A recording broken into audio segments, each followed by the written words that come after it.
네, 금요 예배 오시는 여러분들 환영합니다. 네, 더운데 참 여기까지 오시느라고 얼마나 고생하셨어요. 한 주 동안 하루가 지나갈수록 뉴스를 보니까 오늘은 어제보다 덥습니다. 오늘은 어제보다 2도가 높습니다. 이 말이 계속 하루가 지나갈수록 바뀌더라고요. 지난주 주일 저희가 예배를 지지난주까지 2주 드리면서 교회가 굉장히 더웠어요. 왜냐하면 에어컨이 지금 고장 나 있는 게 있어요. 그래서 최근에 이제 가스를 새로 주입을 해가지고 지금은 좀 시원한데 여전히 하나는 지금 고장 나 있고 지난 주일에는 2개가 고장 나 있었어요. 성도들이 여기에서 이제 일부 예배 같은 경우에 거의 250명 정도 한 번에 들어와서 예배를 드리니까 거의 찜질방 수준이었거든요. 그래서 성도님께 물어보니까 예배만 아니었으면 뛰쳐나갈 것이다 이렇게 얘기를 하더라고요. 저도 굉장히 공감했어요. 제가 방송부에 같이 있으면서 지금 방송부는 기계들이 많다 보니까 열기가 여기 곱하기 2거든요. 굉장히 더워요. 쉽지 않은 그걸 선택하고 집에 시원한 에어컨과 얼음을 깨물어가면서 TV를 볼 수 있음에도 불구하고 이렇게 귀한 예배를 선택하신 여러분에게 하나님 오늘 생각하지 못할 더 큰 선물과 은혜 주시기를 간절히 축복합니다. 아멘. 저도 이 더위를 보내면서 굉장히 제 더위를 많이 타는 사람이기 때문에 힘들었어요. 여름을 굉장히 좋아하긴 하지만 이 나이가 들수록 밖에 나가는 게 참 어렵더라고요. 뭔가 땀을 흘리면 옷을 갈아입어야 되고 사람들에게 이렇게 좋지 않은 어떤 모습을 보일까봐 삼가하게 돼서 어렸을 때는 그냥 막 물에 뛰어들잖아요. 물만 보면. 근데 요즘은 발만 담궈요. 그냥 그렇게 나이가 들어가니까 변하더라고요. 사람이 굉장히 놀랐어요. 저도 그러면서 이런 생각이 들었어요. 막 땀이 비처럼 막 내리니까 제 안에 감사 대신에 이 짜증 섞인 말들, 이 불평이 굉장히 많이 나오더라고요. 제가 요즘에 자전거를 타고 교회를 이렇게 출퇴근도 하고 다니는데 자전거 굉장히 편하더라고요. 한 15분 걸어올 거리를 5분이면 오게 되고, 그런데 자전거를 세워놓으니까 안장이 고무잖아요. 얼마나 뜨겁냐면 엉덩이가 이렇게 붙어가지고 안 떨어질 정도로 뜨거워요. 제가 자전거에 앉으면서 이렇게 자전거를 향해서 제가 안 좋은 한탄을 하더라고요. 자전거의 혜택을 보면서도 그 제 안에 감사와 기쁨 대신에 이 환경 때문에 오는 불평과 불만이 얼마나 저를 그 연약한 제 모습을 또 보게 하는지를 제가 보고 역시 나는 아직 멀었다 이런 생각을 했어요. 여러분 어때요? 이렇게 더운 생활을 보내면서 여전히 여러분 입술 가운데 감사합니다, 고맙습니다 이런 말들이 잘 나오시나요? 쉽지 않죠. 우리 요한 서울교회 성도님들은 정말 대단한 것 같아요. 이렇게 인상 한번 찌푸리지 않고 참 웃고 다니면서 이렇게 더운데 어떻게, 목사인 제가 이렇게 굉장히 회개하고 반성하고 있어요. 참 감사합니다. 오늘 말씀은 우리 빌립보서 말씀을 가지고 제가 좀 나누려고 그래요. 오늘 말씀에 나오는 것처럼 사도 바울이 그 빌립보 교회 성도들을 향해서 간절히 구하는 그런 몇 가지가 있었는데 그 중에 하나가 오늘 이야기하는 소명, 하나님의 나라에 대한 어떤 상급을 바라봐라, 이런 주제의 이야기예요. 제가 이 말씀을 준비하면서 어떤 주제로 성도님들께 이 말씀을 나눌까, 사실 제가 설교를 준비할 때 본문을 놓고 기도를 해요. 하나님 어떤 본문으로 설교를 할까요? 그러면 하나님 마음 가운데 주시는 그 메시지가 딱 있거든요. 그리고 그 말씀을 딱 정해놓고 며칠 정도 묵상을 이렇게 해요. 그리고 이제 설교문을 쓰고 설교를 하게 되는데, 이 말씀을 지난 월요일에 제가 말씀을 마음으로 받았는데 일주일이 지나도록 어떤 결론을 내기가 굉장히 어렵더라고요. 그래서 제가 굉장히 고민을 했어요. 빌립보서 4장 16절처럼 아무것도 염려하지 말고 오직 모든 일에 기도와 간구로 구해라, 다 주시겠다, 이런 말씀 얼마나 좋아요. 이렇게 뭔가 할 말도 많을 것 같고, 그런데 굉장히 어려운 말씀이더라고요, 묵상을 할수록. 그래서 제가 고민을 하다가 하나님이 방향을 주셨어요. 어떤 방향을 주셨는지 여러분 기대하는 마음을, 또 궁금해하신 마음으로 한번 설교를 잘 따라오셨으면 좋겠습니다. 제가 최근에 인터넷 기사를 한번 봤어요. 보면서 한 청년에 대한 이야기를 읽게 되었어요. 이 청년은 31살 청년입니다. 근데 이 청년이 28살 때 이렇게 갑자기 몸이 안 좋고 배가 아프고 이렇게 혈변을 보고 이래서 병원을 갔더니 병원에서 뭐 과민성 대장 증후군일 수 있다 이렇게 얘기를 했대요. 그래서 검사를 한번 해보자. 그래서 대장 검사를 했더니 결과가 며칠 있다 나왔는데 대장암 사기라고 합니다. 직장암 사기였다고 하네요. 직장암 사기였기 때문에 이 청년이 정말 날벼락 같은 소리를 듣고 이제 수술을 해야만이 살 수 있게 된 거잖아요. 그래서 수술하기로 결정을 하고 28살 때 수술을 한 거예요. 그래서 항문을 제거하는 수술을 하고 인공 항문을 달고 배변 봉투를 달고 평생을 살아가야 되는 그런 청년이 있었어요. 그 청년이 이제 시간이 지나면서 항암 치료를 했는데 암이 전이가 또 된 거예요. 그래서 간의 90% 이상을 잘라냈어요. 그리고 폐에도 암이 전이가 되어서 폐도 잘라냈어요. 많이. 그리고 이제 직장암에 걸린 사람들이 평균 5년에서 6년 정도 산다고 본인이 조사를 해보니까 써 있더래요. 그래서 이제 몇 년 남지 않은 자기의 인생이 두렵기도 하고, 그래서 SNS에다가 페이스북에다가 자기의 죽음의 과정을 이렇게 글로 남기기 시작했어요.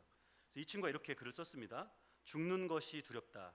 죽어가는 시간에 무엇인가가 나를 위로해 줬으면 좋겠다. 죽어가는 일은 쉽지 않다. 어떻게 그 일을 잘 할 수 있을까? 잘 살아가지 못했더라도 잘 죽어갈 수 있지 않을까?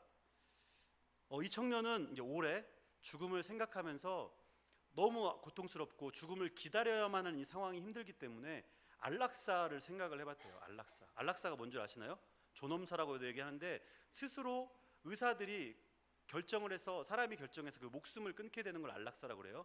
오랫동안 해결할 수 없는 병을 가지고 있는 사람들, 수십 년, 길게는 몇십 년을 누워만 있는 사람들, 호흡기를 제거하거나 이런 걸 통해서 적극적으로 이 사람의 생명을 끊는 거, 이게 적극적인 안락사입니다. 우리나라는 아직 적극적인 안락사는 법으로 되어 있지 않고, 소극적인 안락사, 환자가 내가 연명치료를 하지 않겠습니다, 그리고 보호자가 동의를 하면 더 이상 연명치료를 하지 않고 가만히 놔둬요. 그래서 죽게 만드는 이 소극적인 안락사는 우리나라가 헌법에 이렇게 통과가 되어 있어요. 그런데 스위스란 나라는 적극적인 안락사가 허용이 되어 있는 나라예요. 그래서 스위스를 찾아가서 자기가 안락사를 시켜달라고 얘기를 하려고, 안락사는 어떻게 하면 약물을 주입해가지고 그 사람을 서서히 죽게 만드는 거예요.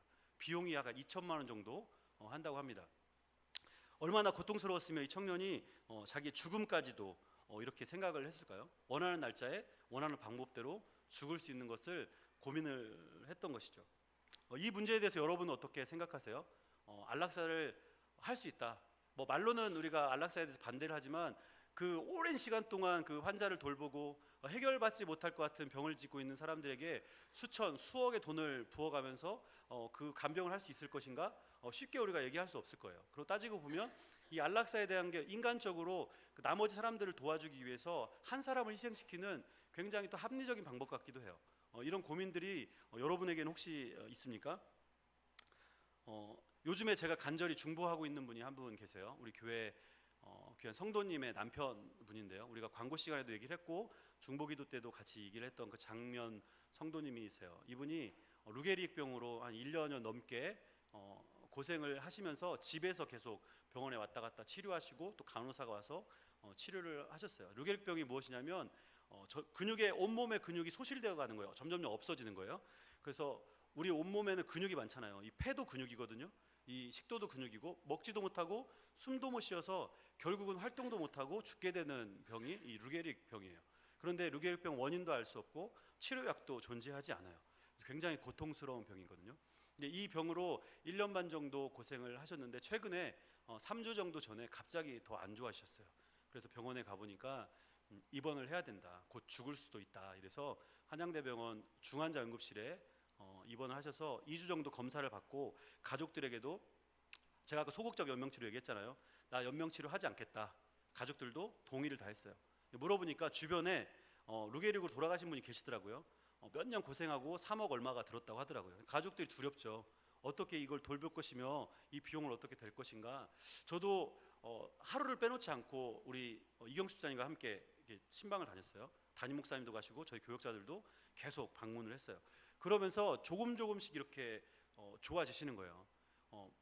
호흡기를 자가 호흡을 할 수 없는 상태지만 손으로 글씨도 쓰시고 다리도 움직이고 멀쩡하신 거예요. 그런데 죽음에 대한 묵상을 계속 하다 보니까 이제 나는 곧 죽을 것이다. 본인도 그렇게 생각하시고 가족들도 그걸 받아들이고 있는 거죠. 굉장히 마음이 아팠어요. 그래서 기도하면서 하나님 이분을 살려주세요.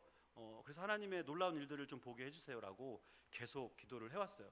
최근에 병원을 인천에 있는 요양병원으로, 루게릭을 전문으로 하는 요양병원으로 옮기셨어요. 그래서 어저께 신방을 다시 갔다 왔는데요. 더 좋아 보이세요. 거기 있는 8명의 환자 중에 7명이 루게릭 환자들인데 다 움직이지 못하고 혼수 상태로 막 8년 동안 있는 분도 있고, 근데 우리 장면 성도님은 좋아 보이세요. 또 중환자실에서 담임 목사님 함께 가셔서 병상 세례도 받으셨어요. 그리고 마음에 예수님도 영접하시고 그다음에 천국에 대한 소망도 생기셨어요. 그래서 이제는 이 땅 가운데 목숨이 있지 않아도 우리는 소망을 가지고 살 수 있어요. 그러나 하나님이 우리 성도님을 통해서 뭔가 놀라운 일을 이루셨으면 좋겠다라는 소망이 제 안에 계속 있더라고요. 그래서 그 생명에 대해서 간절하게 기도하게 되고 하나님이 하실 거라는 확신이 제 안에 계속 있는 거예요. 그렇지 않다 할지라도 하나님이 뭔가 그것을 통해서 성도님 가정과 또 우리들에게 할 말이 있으실 거다, 이런 생각을 하게 되었죠. 성도님의 상황이 어떻게 될지 다 알 수 없어요. 그래서 하나님께 기도하는 것은 회복시켜 주십시오. 그래서 하나님의 영광을 꼭 성도님을 통해서 드러내게 해주십시오 라고 계속 기도하고 있는 거예요. 여러분도 기도 부탁드립니다. 생명은 오직 하나님, 창조자 하나님의 영역이잖아요. 우리가 연장할 수 없는 것, 사람이 아무리 기술이 과학이 발달을 해도 할 수 없는 영역이 여전히 우리 가운데 많이 있어요. 하나님의 고유한 영역이시기 때문에 그렇죠. 하나님께서 온 세상 만물과 인간을 창조하셨어요. 여러분의 믿음으로 고백하십니까? 네, 성경에 나와 있는 하나님의 창조와 하나님의 그 놀라운 섭리를 우리가 다 믿음으로 고백하고 있어요.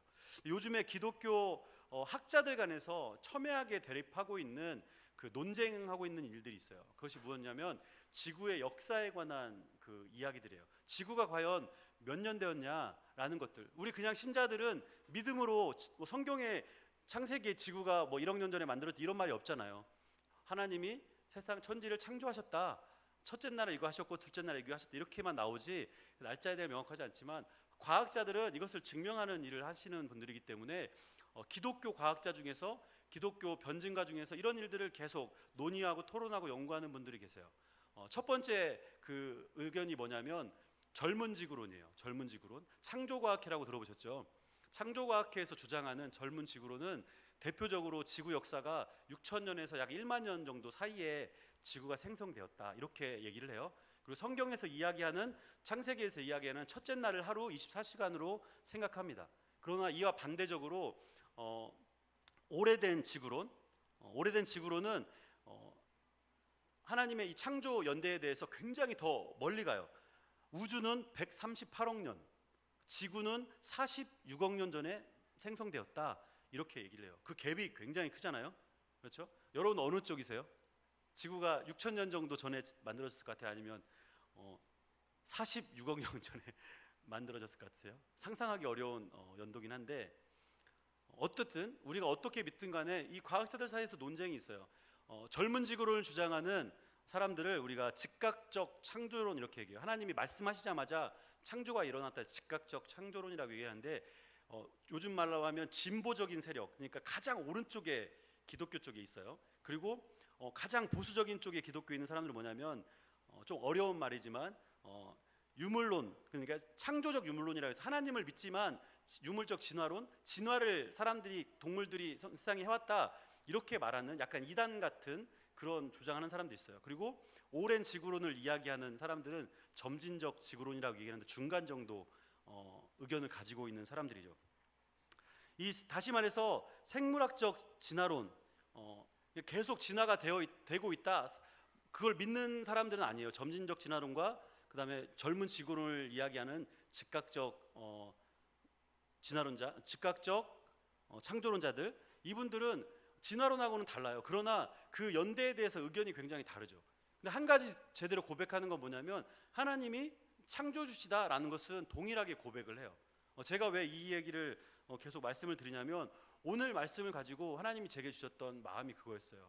생명에 대한 이야기, 우리가 영원히 살아가야 될 그 삶에 대한 이야기를 하나님이 나누기를 원하셨던 것 같아요. 한 사람 먼저 창조되었던 사람이 아담이잖아요. 하나님이 흙으로 아담이라는 한 사람을 창조하셨고 아담의 갈빗대를 떼어서 이브, 하와를 만드셔서 아담과 결혼하게 하시고, 그리고 인류가 그때부터 쭉 시작되었어요. 그리고 지금까지 사람이 증가되어 왔죠. 2018년도 지금 이 시즌에 전 세계 인구가 혹시 몇 명 정도 되는지 아세요?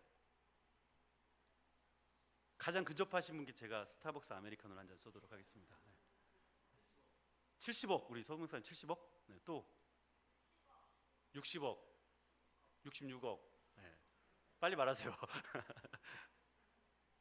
네, 우리 서 목사님이 가장 근접한데요, 아직까지는. 네. 72억. 네, 저 더 근접하세요. 네, 이제 얼마 안 남았습니다. 네. 지구 저도 조사하면서 뭐 대략적인 것은 알고 있었지만 실제 근거 자료에 의하면 75억 명이라고 해요. 75억. 뭐 지금도 증가하고 있겠죠. 또 사람이 죽고 있어 정확하진 않지만 대략 75억 명이라고 얘기합니다. 우리 황 집사님께 스타벅스 제가 커피 한 잔 드리도록 하겠습니다. 네. 오늘이 또 무슨 날이냐면 인구의 날이에요. 인구의 날. 모르셨죠? 네. 그래서 밑에 지방 대구에선 가는 또 인구의 날 이 행사를 또 하더라고요. 1987년도에 7월 달에 전 세계 인구가 50억을 넘은 걸 기념해 가지고 인구의 날을 만들었어요. 1987년도에 50억이 넘은 거죠. 아담 한 사람으로 시작해서 지금 75억 명의 인구가 되었어요. 그렇다면 또 문제입니다. 전 세계에서 가장 인구가 많은 나라가 어딜까요? 중국. 네. 잘 알기 쉽죠. 중국 몇 명이죠? 13억 5천만 명. 그리고 두 번째 많은 나라가 인도 12억 8천만 명. 세 번째가 미국 3억 2천. 네 번째가 인도네시아 2억 6천. 일본, 우리가 선교하고 있는 일본은 몇 명인지 아세요? 1억 2,600. 1억 2천 굉장히 많죠. 그렇다면 일본이 10위예요. 10위. 우리나라는 몇 명 정도 되죠? 대한민국이 5천만 명. 북한이 2,600만 정도. 그래서 둘이 합치면 7,600만 정도 되죠. 그래서 우리나라는 남한만 따지면 27위, 북한 51위, 합하면 20위. 우리나라도 굉장히 강대국에 속하는 걸 알 수 있죠. 최근의 데이터에 따르면은 기독교 인구, 이제 전 세계 인구 중에서 기독교 인구가 제일 많은 나라가 어느 대륙이냐면 아프리카 대륙이라고 해요. 아프리카. 못 사는 나라, 대표적인 나라죠. 아프리카 대륙에 기독교 인구가 제일 많다. 그리고 두 번째로 많은 대륙은 라틴 아메리카. 세 번째로 많은 대륙은 유럽. 그리고 그다음에 아시아. 북아메리카는 의외로 다섯 번째. 그다음에 마지막은 오세아니아. 이렇게 돼 있어요. 아프리카에는 약 6억 3,100만 명 정도의 크리스찬이 있다고 합니다. 기독교인. 아프리카 인구의 약 45% 정도를 차지한다 그래요. 라틴 아메리카 2위, 기독교 인구가 6억 100만 명으로 2위인데 전체 인구의 92%가 기독교인이라고 합니다. 여기 기독교는 천주교를 포함한 기독교를 말하는 거예요. 그다음에 아프리카에서 제일 기독교 인구가 많은 나라는 잠비아라는 나라고 95.5%가 기독교인이라고 합니다. 유럽은 아까 말한 것처럼 세 번째인데 5억 7천만 명. 유럽 전체 인구의 77%. 유럽이 아직 뭐 기독교 국가로 많이 쇠퇴했다 해도 굉장히 많은 비율을 차지하고 있어요. 아시아의 경우에 기독교 인구가 3억 8,800만 명으로 4위인데요. 전체 인구의 9%가 크리스찬이라고 합니다. 그리고 북아메리카, 미국이 포함되어 있는 북아메리카는 2억 7,700만 명으로, 그런데 전체 그 북아메리카 인구의 76%가 기독교인. 그러니까 아시아인만 인구가 굉장히 많은데 기독교 비율이 굉장히 적은 거예요. 왜냐하면 아시아에는 뭐 불교라든지 그다음에 뭐 힌두교라든지 이런 무종교 이런 종교들이 굉장히 많이 있다는 것을 우리가 이것만 봐도 알 수 있어요. 기독교 인구 중에서 가장 많은 기독교 인구 카톨릭, 개신교 어디일까요? 카톨릭이 약 49%, 개신교가 22%. 개신교는 이제 좀 나눠져요. 개신교가 전체 다 합하면 카톨릭보다 조금 많은데 뭐 독립파, 정교회 이런 식으로 조금 나눠지기 때문에 다르긴 합니다. 2015년도 조사긴 한데 기독교 전체 기독교 세계 인구 중에 기독교인이 차지하는 비율은 23%라고 합니다. 23%. 우리나라 5천만 명 중에 기독교인이 1,000만 명, 1,200만 명 이렇게 얘기하잖아요. 근데 실제적으로 기독교인 막 중복되어 있고 이렇게 수평 이동해 가지고 막 겹쳐 있는 사람 빼면 한 600만, 700만 정도 우리나라가 된다고 해요. 무슬림은 전 세계 인구 중에 18억 명, 힌두교는 11억 명. 제가 막 수치를 얘기하니까 좀 헷갈리긴 하지만 비율을 우리가 따져보면 전 세계 인구가 75억 명인데 기독교인이 차지하는 비율이 20%가 좀 넘는다는 거예요. 우리나라도 기독교인이 차지하는 비율이 20% 미만, 15% 정도 된다고 생각할 수 있어요. 75억 명의 전체 인구 중에 그 중에 약 22%의 기독교인 인구 중에 그 중에 요한 서울교회 안에 있는 저와 여러분은 얼마나 대단한 사람이고 얼마나 하나님이 선택한 사람이고 중요한 사람인지를 우리가 좀 알았으면 사실 좋겠어요. 우리가 기독교인으로 있고 또 이 땅 가운데 이곳에 존재하게 하고 있는 그 이유가 무엇인가를 한번 이 시간 좀 생각해 봤으면 좋겠다는 것이죠. 여러분 존재 이유에 대해서 한번 생각해 보셨어요? 왜 이 땅 가운데 내가 있지? 우리 청소년기에 자라날 때 내가 왜 태어났을까? 왜 우리 엄마 아빠 밑에 태어났을까? 왜 지금 여기에서 이렇게 살고 있을까라는 고민들을 참 많이 하는 시기가 있잖아요. 근데 나이가 들어서도 여전히 그런 고민이 우리에게서 떠나지 않아요. 이 땅 가운데 내가 존재하는 이유가 뭐지? 그냥 결혼해서 자녀 낳고 돈 벌어서 살다가 그냥 죽으면 하늘나라 가는 것인가? 그런 의문이 여러분 들지 않습니까? 저는 여전히 그 철학적인 질문이 굉장히 저에게 많이 있어요. 제가 앞서서 장황하게 세계 인구와 기독교 인구의 숫자를 이야기한 이유는 첫 번째로는 우리 개인의 존재 이유에 대해서 말씀드리고 싶고, 두 번째는 우리를 이 땅에 있게 한 하나님의 섭리가 무엇인지를 여러분과 나눔을 하고 싶어서 그렇습니다. 여러분 스스로가 방금 말씀드린 것처럼 존재 이유를 깨닫는 것이 얼마나 중요한지를 말씀을 통해서 좀 알았으면 좋겠어요. 하나님을 알고 하나님 안에 거하는 사람은 자신의 존재 이유에 대해서 하나님께로부터 들어요. 왜냐하면 창조주시기 때문에 하나님이 우리에게 말씀하시는 거예요. 혹시 여러분 가운데 하나님의 음성을 듣지 못한 분이 아직 계시다면 여러분 하나님의 음성을 듣도록 간절히 기도하셔야 돼요. 하나님이 내가 너를 이 땅 가운데 있게 한 이유는 이거 때문이야 라고 말씀하신 그 이유가 여러분에게 분명하게 있어야 돼요. 그래야 이 땅을 목적 없이 살아가지 않아요. 세상 가운데 믿지 않는 사람, 그냥 객관적으로 그냥 대략적으로 80%의 세상의 사람들이 자기의 목적 없이 그냥 살아가요. 착하게 살면 되지. 착하게 살아요. 자기의 뜻을 이루기 위해서 돈을 벌고 목적을 이루기 위해서 살아간다는 것이죠. 그러나 기독교인들은 반드시 이 땅 가운데 우리를 있게 하신 하나님의 뜻을 깨닫고 살아가는 것이 너무너무 중요한 거예요. 하나님이 성경에 보면 하나님을 어떤 사람으로 비유하냐면 토기장이로 비유해요. 토기장이. 무엇이냐면 진흙을 가지고 그릇을 만드는 사람. 그리고 우리는 무엇이냐면 진흙. 아담의 히브리어 원뜻이 아다마인데 아다마가 흙이라는 뜻이거든요. 사람이 흙에서부터 왔잖아요.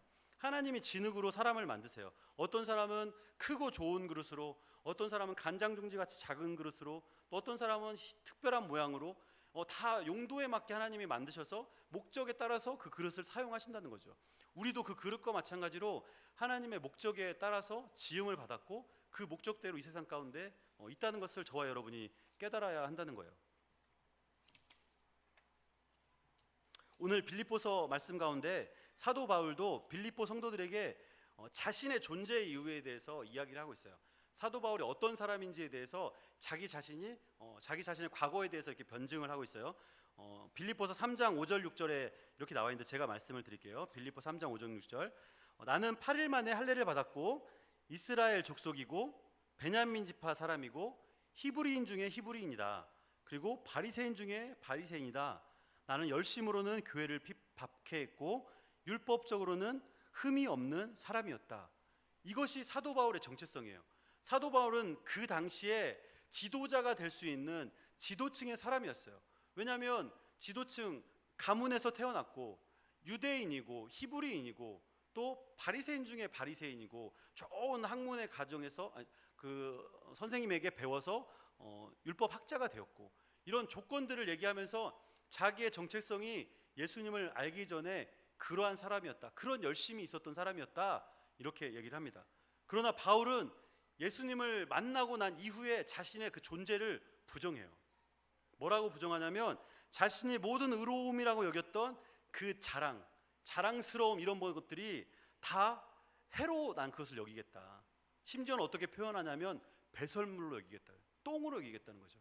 내가 지금까지 살아온 거, 내가 쌓아온 스펙, 내가 가졌던 경험, 이 모든 것이 똥 같다는 거예요.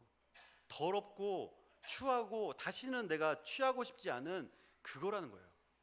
여러분 어떠세요? 사도 바울의 이 고백이 여러분에게 좀 다가오나요? 만약에 여러분에게 정체성을 예수님 만나기 전과 만나기 후로 이렇게 간증을 좀 하라고 한다면 여러분도 사도 바울처럼 이야기할 수 있을까요?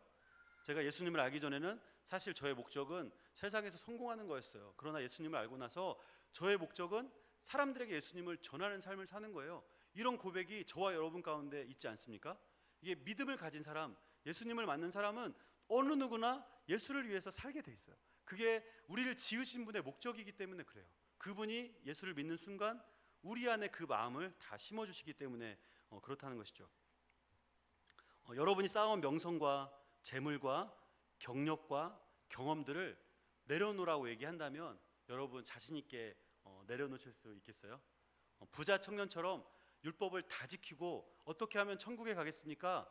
예수님의 말씀이 네가 가지고 있는 것들을 다 팔아서 가난한 사람을 나눠주고 나를 따라와라 이렇게 말했을 때 그 질문이 그 청년에게 한 질문이 아니고 저와 여러분에게 했던 질문이라면 청년이 근심하며 돌아갔던 것 같지 않고 우리는 모든 것을 다 버리고 주님을 따라갈 수 있겠습니까? 가진 것이 많을수록 버리기가 힘들어요. 가진 것을 내가 많이 채우고 목표가 클수록 내려놓기가 힘들어요. 그래서 예수를 믿으라고 전도를 해도 예수님을 따라오지 못하는 사람들 대부분 특징이 뭐냐면 붙들고 있는 게 많아요. 자기 삶에 성공하기 위해서 붙드는 것, 내가 가지고 있는 경험, 생각, 의지, 뜻을 붙들고 있는 사람들은 예수님을 따라오기가 쉽지 않다는 거죠. 저와 여러분이 예수님을 인격적으로 만났다면 우리가 가지고 있는 것들, 나의 목숨까지도 내려놓을 수 있는 결심이 우리 가운데 고백되어지기를 축복해요. 참 어려운 일이죠. 말은 쉽지만 사실 실행하는 것은 쉽지 않다는 것이죠.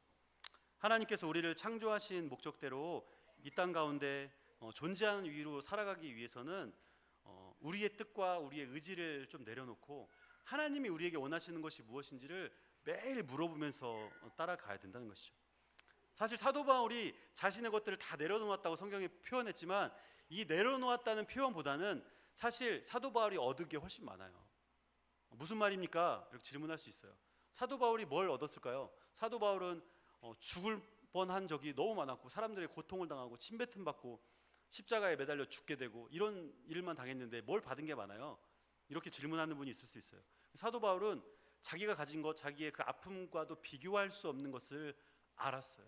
얻었어요. 그게 무엇이냐면 그리스도가 당한 고난을 겪어낸 사람만이 얻을 수 있는 부활이었다는 거예요. 부활. 그래서 사도 바울 오늘 빌립보 3장 말씀에 오늘 본문 앞에 자기가 그리스도를 알게 되고 그리스도의 고난에 동참했을 때 주어지는 부활과 영원한 생명을 내가 얻었기 때문에 이 가지고 있는 모든 것을 포기할 수 있다라고 고백을 한다는 것이죠. 사도 바울이 빌립보 성도들 아니 오늘날 우리 모두에게 강조하고 있는 것이 바로 이 이야기라는 거예요. 오늘 본문 말씀 저 여러분 한 번만 더 읽어보기를 원합니다. 오늘 본문 말씀 빌립보서 3장 13절 14절 말씀인데요. 같이 한번 읽도록 하겠습니다. 빌립보 3장 13절 14절 말씀입니다. 천천히 말씀 생각하면서 함께 읽겠습니다. 시작. 형제들아 나는 아직 내가 잡은 줄로 여기지 아니하고 오직 한 일 즉 뒤에 있는 것은 잊어버리고 앞에 있는 것을 붙잡으려고 표대를 향하여 그리스도 예수 안에서 하나님의 부르심을 상을 위하여 달려가노라. 아멘. 하나님이 위에서 부르시는 부르심의 상을 위하여 달려가노라. 사도 바울이 이야기하는 이 말이 좀 쉽지 않아요. 형제들아 나는 아직 내가 잡은 줄로 여기지 아니한다. 무슨 말이에요? 사도 바울이 잡은 줄로 여기지 않는다는 것은 앞에 얘기한 것처럼 부활, 영원한 생명을 자기가 붙잡았다라고 자기가 얘기하지 않는다는 거예요. 그건 이단 아니에요? 이단? 성경에 뭐라고 나와 있어요? 예수를 믿고 마음으로 믿고 입으로 시인하면 구원을 얻는 거잖아요. 성경이 이렇게 돼 있죠. 한 번 얻은 구원은 영원한 구원이다. 이렇게 이야기하는 사람들도 있잖아요. 우리가 교리가 굉장히 이 구원에 대한 교리가 참 어려운데 한 번 얻은 구원은 영원한 구원이 맞아요. 그러나 하나님의 구원은 이루어가는 거예요. 제가 금요 예배 오래전에 설교를 한번 했었는데 이미와 아직이라는 제가 설교를 했었어요. 예수님 때문에 우리가 구원을 얻었어요. 예수님이 돌아가셨기 때문에 예수를 믿는 자마다 우리는 다 구원을 얻고 영원한 나라로 가요. 그러나 예수님이 이 땅 가운데 다시 오셨을 때 그 구원이 완성이 되는데 구원의 완성까지는 우리가 그 길을 계속 가야 된다는 거예요. 그리고 마지막 구원의 완성 시점에 하나님이 심판대 앞에 우리를 세울 텐데 그 심판대에서 구원의 확정이 된다는 거예요. 그래서 심판대 앞에 양과 염소로 나누어서 양은 오른편에 염소는 왼편에 두고 양들만 하나님이 데려가신다는 거예요. 그게 요한계시록의 또 성경 전체가 이야기하는 거예요. 오늘 사도 바울이 이야기하는 것도 이거예요. 구원파, 우리가 잘 알고 있는 구원파 있잖아요. 뭐 이번에 세월호 사건 일으켰던 유병헌 씨, 구원파는 이렇게 얘기해요. 한 번 구원은 영원한 구원입니다. 그래서 한 번 믿으면 그 이후로 여러분이 어떻게 살아도 괜찮아요. 그래서 막 술도 먹고 자기 마음대로 살아요. 그래도 자기는 구원을 잃어보지 않는다고 얘기해요. 성경이 말하는 거 그겁니까? 사도 바울이 오늘 뭐라고 얘기하냐면 말씀에 이렇게 얘기하는 거예요. 나는 아직 내가 잡은 줄로 여기지 아니한다. 사도 바울 같은 사람도 그렇게 기준으로 따지면 상위 클래스에 있는 사람이 얘기를 하는데, 우리는 그러면 어떤 사람들입니까? 우리는 구원 근처에도 못 간 사람들 아니겠어요? 제 말이 신학적으로 얘기하면 굉장히 논쟁거리도 될 수 있겠지만 말씀이 그렇게 되어 있다는 거죠. 사도 바울은 그래서 이렇게 얘기합니다. 뒤에 있는 것을 잊어버리고 앞에 있는 것을 잡으려고 한다. 뒤에 있는 것, 자기가 지금까지 애쓰고 구원을 얻기 위해서 해왔던 여러 행위와 율법을 지켰던 모든 것들을 다 배설물처럼 버리고 잊어버리겠다는 거예요. 그리고 뭐만 보고 가겠냐면 앞만 보고 가겠다는 거예요. 앞만. 그 앞은 뭐냐면 14절에 나와 있는 것처럼 표대를 얘기해요. 표대. 표대가 무엇입니까? 표대는 원래 원어적인 것은 우리 마라톤을 하게 되면 예전에는 그런 좋은 시설이 아니었기 때문에 결승전에 통과하는 사람을 위해서 이 봉 같은 거를 잡고 있었어요. 그래서 그 봉 사이를 통과하게 되면 지금도 우리가 결승전을 통과하지만 그것을 표대라고 얘기를 했어요. 그래서 최종 목적지를 얘기하는 거예요. 이 표대가 상징하는 건 무엇이냐면 하나님의 나라, 하나님의 나라에 들어가는 것이 이 표대라는 거예요. 14절에 표대를 향하여 그리스도 예수 안에서, 그러니까 예수를 믿는 그 안에서 구원을 얻기까지 사도 바울은 그 경주 달리기를 계속 해나가고 있다는 거예요. 여러분, 이 말이 좀 어려운 것 같지만 우리의 인생도 그렇게 되는 거예요. 여러분이, 저와 여러분이 믿는다고 하면서 신앙생활을 하고 있다고 하면서 세상 가운데 그 구원을 이루어가기 위한 정말 피나는 노력을 하지 않고 세상이 흘러가는 대로 흘러가고 세상이 가자는 대로 따라가고 성령께서 우리에게 주시는 그런 마음들에 행하지 아니하고 오히려 성령을 근심시키는 삶을 살아가는 것, 우리 안에 얼마나 많아요. 사도 바울은 이런 것들을 경계한 거예요. 빌립보에 있는 많은 사람들이 이단에 대해서도 유혹을 받았지만 그 안에 분란들이 많았어요. 믿음에 대한 의심도 많았고, 그래서 그 사람들에게 사도 바울은 이 뒤에 보면 눈물을 흘리면서 너희들에게 고백한다라고 얘기해요. 얼마나 간절하게 얘기했으면 표대를 향해서 가자, 하나님이 위에서 우리에게 주시는 부르심의 그 상을 기다리면서 가자라고 얘기하는 거예요. 부르심의 상이 무엇입니까? 영원한 생명이잖아요. 영원한 구원. 이 땅 가운데 제가 앞에 생명에 대해서 계속 이야기했잖아요. 생명을 이 세상에 살아가면서 100년, 200년 살아가는 사람 있습니까? 100년 넘게 사는 사람은 있죠. 200년 살아가는 사람 있나요? 없어요. 200년이라는 시간이 굉장히 오랜 시간인 것 같고 100년 넘는 시간이 오랜 시간이지만 사실 뒤로 돌아보면 그렇게 오랜 시간이 아니에요. 제가 40대 중반을 살아가고 있는데 뒤를 돌아보니까 어느덧 대학을 졸업한 지 20년이 넘었고요. 군대를 제대한 지 20년이 넘었고요. 살이 찐 지 10년이 넘었더라고요. 이렇게 금방 지나가요. 연세가 많으신 우리 권사님도 계시지만 그 인생의 시간은 굉장히 짧다는 거예요. 그러나 우리가 그 인생을 끝나고 영원한 생명의 시간은 정해지지 않은 영원한 길, 그 길을 지옥으로 갈 것이냐 천국으로 갈 것이냐는 우리의 상급을 위한 그 경주에 달려 있다는 거예요. 사도 바울은 그 당시에 로마의 체육 문화의 하나였던 이 달리기 문화를 많이 빗대서 얘기를 해요. 그래서 자기도 이 표대를 위해서 지금까지 경주해왔다, 앞으로도 경주해 갈 것이다 라고 사람들에게 비유를 들어서 얘기하는 것이죠. 여러분이 그런 경주를 살아가기로 결심하고 삶을 살아가고 있다면 사탄으로부터 대적의 대상이 됩니다. 우리가 사탄을 대적기도 하잖아요. 사탄도 우리를 대적기도 해요. 사탄의 블랙리스트에 여러분 이름이 다 올라가는 거예요. 만약에 내가 믿음 생활을 하고 있는데 핍박도 없고 고난도 없고 그냥 잘 살고 있는 것 같아, 그냥 좋은 것 같아 라고 살아가고 있다면 한번 생각해 봐야 돼요. 왜냐하면 믿음 생활하는 사람들은 사탄이 그 사람을 넘어뜨리는 게 그의 목적이거든요. 그래서 어떻게 하든 때로는 정말 작은 거, 어린아이에게 초콜릿을 하나 주고 달콤하게 속삭이는 것처럼 우리에게 정말 작은 걸로 속삭여요. 그래서 그것들을 점점 무뎌지게 만들어서 죄로 가게 만들고, 때로는 큰 시련을 우리에게 탁 떨어뜨려서 포기하게 만들어요. 병을 얻게 되잖아요. 나 아니면 우리 가족 중에 벽을 얻게 돼서 돌아가실 수도 있고 또 고통 가운데 있을 수도 있어요. 또 병뿐만 아니라 재정적으로 또 관계적으로 어려워서 고통당할 수 있어요. 믿는 사람에게 왜 이런 고통이 있는 거냐? 사단이 우리에게 계속 속삭여서 그 사람을 믿음에서 멀어지게 만들려고 시도를 하겠죠. 그런 삶이 저와 여러분 가운데 혹시라도 없다면 우리 신앙을 다시 한번 처음부터 점검해 봐야 돼요. 직장 생활을 하고 있는 분 중에서 직장 상사로부터 교회 다닌다고 핍박을 받지 않는 분이 혹시 계십니까? 그런 분은 감사하세요. 그러나 그 가운데 핍박이 아니라 우리를 통해서 직장 상사, 직장 동료들이 예수 그리스도를 너 같은 사람만 있으면 나도 예수님을 믿을 거야. 너를 보니까 예수님을 믿고 싶어졌어. 이런 고백이 그분들 입에서 나와야 되지 않겠어요? 에휴, 다른 사람 다 교회 다니는데 술 먹더라. 같이 가서 술 먹자. 괜찮아. 우리 아빠도 뭐 장로님이신데 뭐 술도 먹고 담배도 피셔. 괜찮아. 그래서 혹해서 따라가고 그런 모습을 우리가 보인다면 세상 사람들이 예수님을 인정하지 않겠죠, 당연히. 사탄의 블랙리스트에 여러분이 올라가 있기를 축복합니다. 아멘.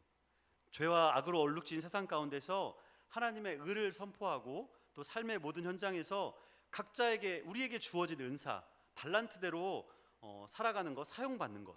그래서 그 사용받음을 통해서 최종 목적지인 하나님 나라에 우리가 모두 다 안전하게 들어가는 것. 그것이 우리 인생의 목표이고 그것이 바로 성경에서 얘기하는 부르심의 상을 받는 거예요. 각자가 부르신 게 있잖아요. 저는 목사로 부르심을 받았어요. 그래서 제가 목사로 신학교를 갈 때 제 인생을 이렇게 좀 헌신했어요. 하나님, 이제부터는 제가 저를 위해서 정말 육신적으로 살아왔지만 이제는 하나님을 위해서 제 것을 다 내려놓고 생명까지 달라 하시면 생명까지 드리겠습니다. 선교지로 가겠습니다 라고 고백하고 사실 이 목회자의 길에 들어왔어요.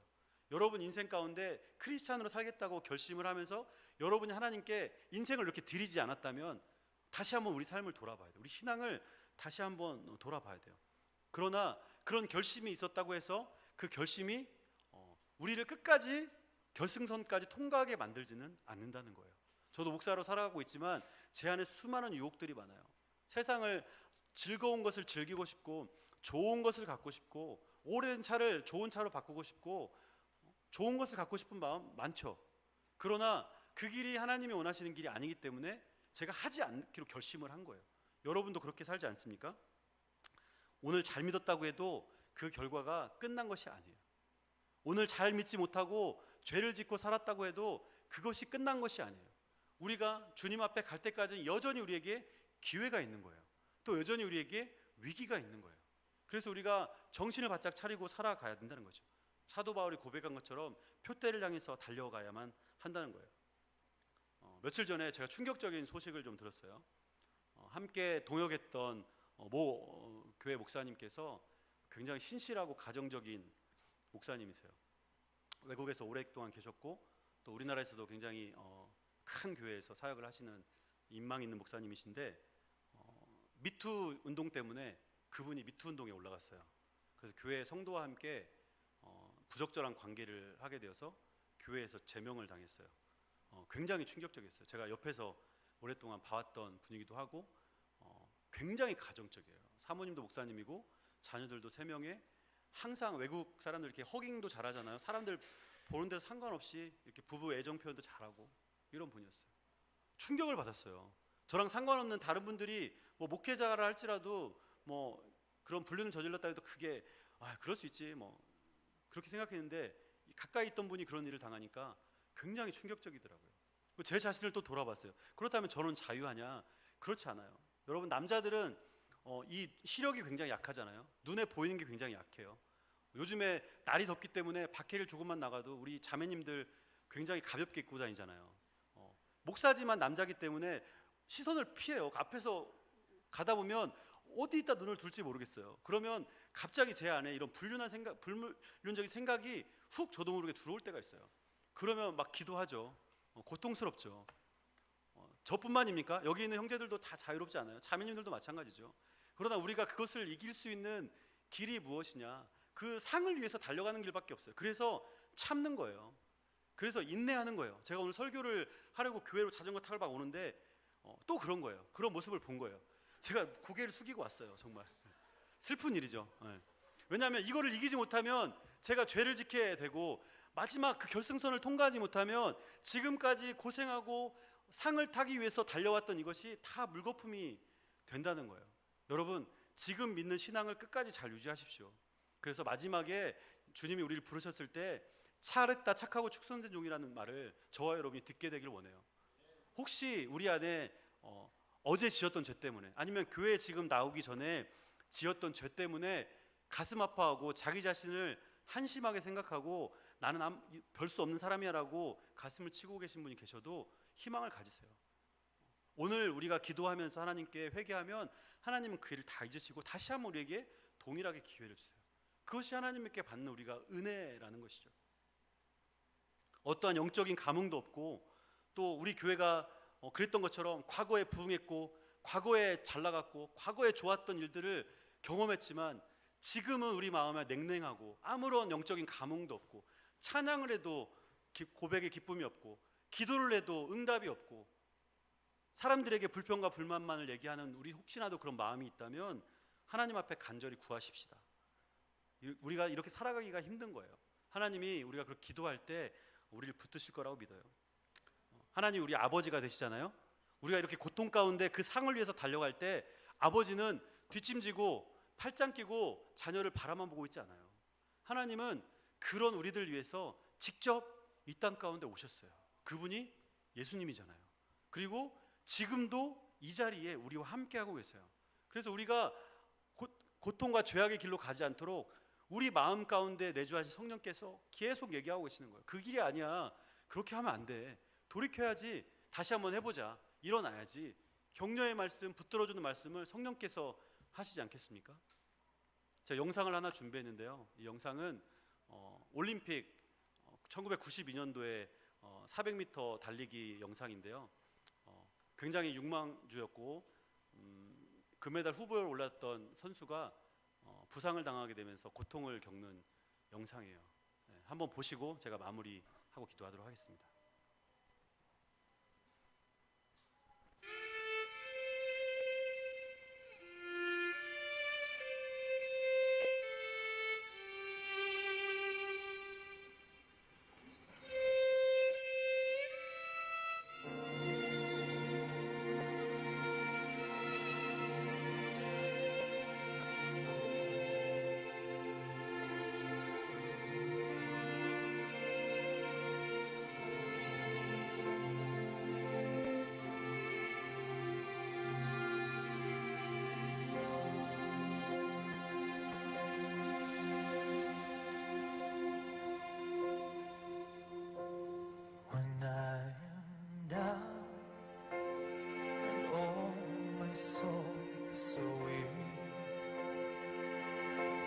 When troubles come and my heart burns, and I am still waiting in silence until you come and see why with me.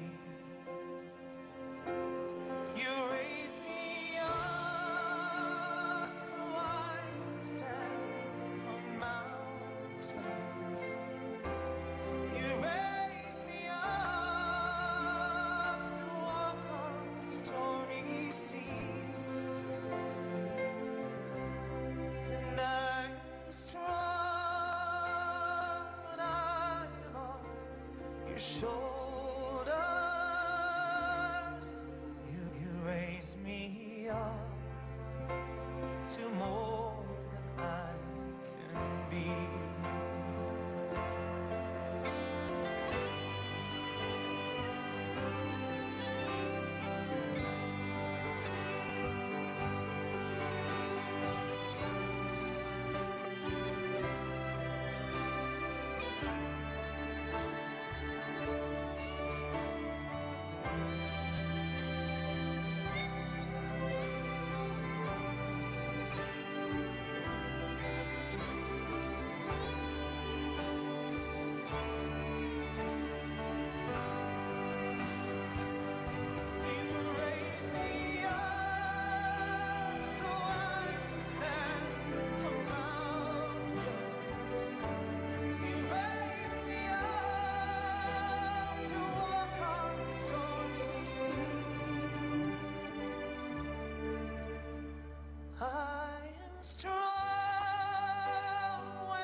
shoulders. You raise me up to more than I can be.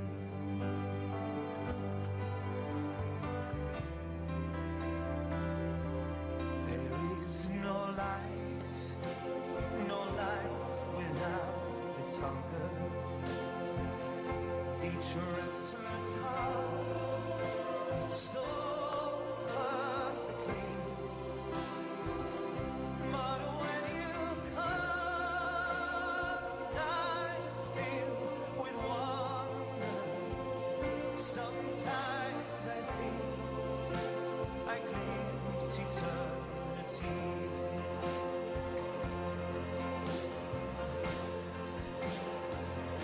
You raise me up so I can stand on mountains. You raise me up to walk on stormy seas.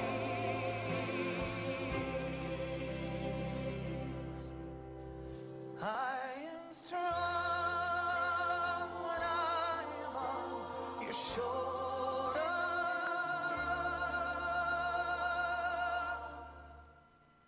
You raise me up to more than I can be.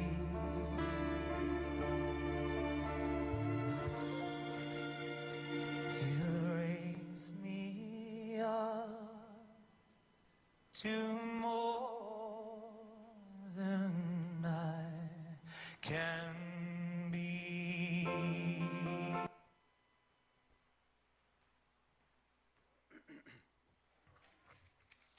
우리가 보았던 이 영상의 아버지처럼 하나님이 우리를 절대 포기하지 않으세요. 우리가 그 경주 가운데 스스로 포기해서 주저앉지만 않는다면 하나님이 우리를 고통 가운데서 끝까지 붙들시고 부축하시고 우리를 데리고 가실 거예요. 여러분, 우리 인생은 참 어려워요. 고통도 많고 포기해야 될 일도 많고 정말 힘들고 어려운 일이 너무나 많아요. 그 가운데서 신앙생활을 지킨다는 것은 더 어려운 일이에요. 그러나 우리의 힘으로 하지 않고 하나님이 우리와 함께 동행하셔서 우리를 붙드시고 인도하실 거라는 거죠. 그게 바로 아버지의 사랑이라는 거예요. 여러분, 오늘 사도 바울이 우리에게 이야기한 것처럼 우리가 부르심의 그 소망을 가지고 그 상을 얻기 위해서 하나님을 의지하며 우리 믿음 생활을 잘 이어나가길 원해요. 여러분, 교회 안에 가는 가운데서도 또 가정에서도 여러분이 처한 모든 곳에서 하나님이 우리에게 이런 은혜를 주시기를 간절히 기도합니다. 우리 함께 찬양 한 곡 하고 함께 기도하기 원하는데요. 우리 갈보리 산 위에 우리 함께 찬양하고 또 자신과 오늘 중보하면서 함께 기도하도록 하겠습니다.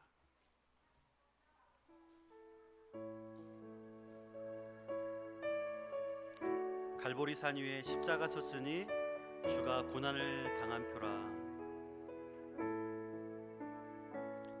갈보리 산 위에 십자가 섰으니 주가 고난을 당한 표라. 험한 십자가를 내가 사랑함은 주가 보혈을 흘림일세. 최후 승리를 얻기까지 주의 십자가 사랑하리. 빛난 멸류관 받기까지 험한 십자가 붙들겠네. 멸시함을 받은 주의 십자가에 나의 마음이 끌리도다. 귀한 어린 양이 영광 다 버리고 험한 십자가 지셨도다. 최후 승리를 얻기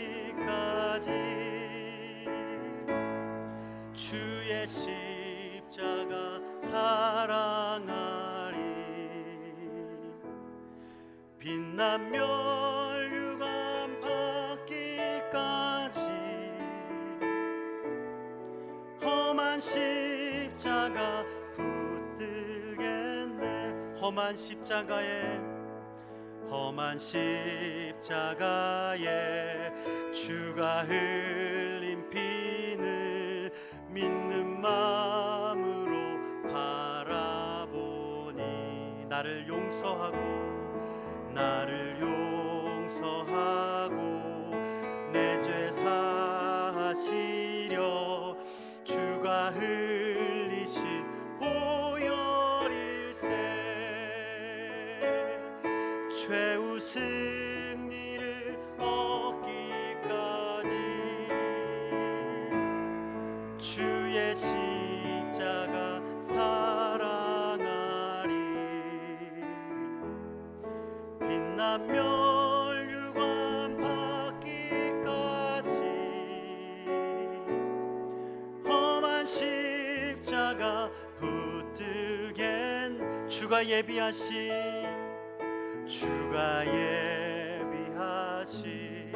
나의 본향집에 나를 부르실 그날까지 험한 십자가를 항상 달게 지고 내가 죽도록 충성하리. 최후 승리를 얻기까지 주의 십자가 사랑하리. 빛난 멸류관 받기까지 험한 십자가 붙들게 최후 승리를 얻기까지